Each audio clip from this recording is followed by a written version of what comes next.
With our chief meteorologist, Brian Davis. So, Brian, help us understand exactly what is the power of an EF3 tornado. Well, it's kind of the middle of the scale, and it's sort of the low end, still survivable, just barely. Or I should say high end, barely survivable. Once you start getting to the EF4, EF5, you can be in a lot of trouble. Yeah. But obviously, this one did a lot of damage as well. And the top winds with a storm like that, we are talking about wind speeds getting up there around 136 to 165 miles per hour. Now, the estimated speeds with this tornado around 145, and it's powerful enough that it will uproot trees and toss cars around and also trucks like toys and can reduce buildings to rubble. And meteorologist Tara Hastings was by my side tracking this tornado. It was just about 24 hours ago we were covering it.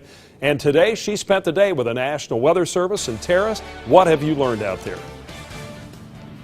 Well, Brian, I can tell you that just by looking at this damage, this is a very strong tornado that touched down. And today, a trained survey team went out. They took a look at the structures, see how they were built, and then also looked at the damage just to see how fast those winds really were in yesterday's tornado. After a long and busy night, meteorologists from the National Weather Service spent most of the day looking at the damage from Wednesday's tornado.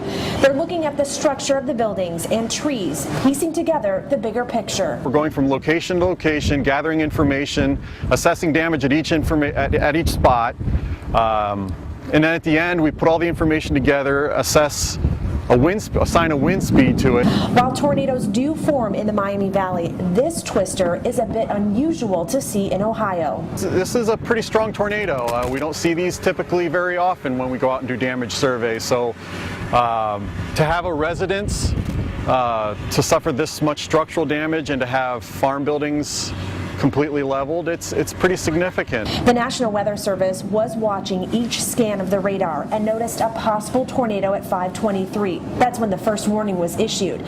Knowing what was on the radar and now assessing the damage is not the easiest part of the job. You see very human.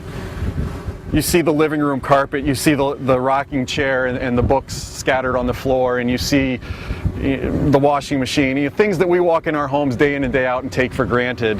And you see those things in complete disarray with mud spattered all over them. And it's just not a good feeling you get in your stomach. And while we were driving here, I got that same feeling in my stomach too. I talked with the owner. There is a lot of history here. This is called Hickory Dell Farm. The reason being, there used to be a lot of old hickory trees in this front area right here. The only one left is that tree right there that has now been stripped. Reporting live in Cedarville, I'm meteorologist Tara Hastings, 2 News, working for you.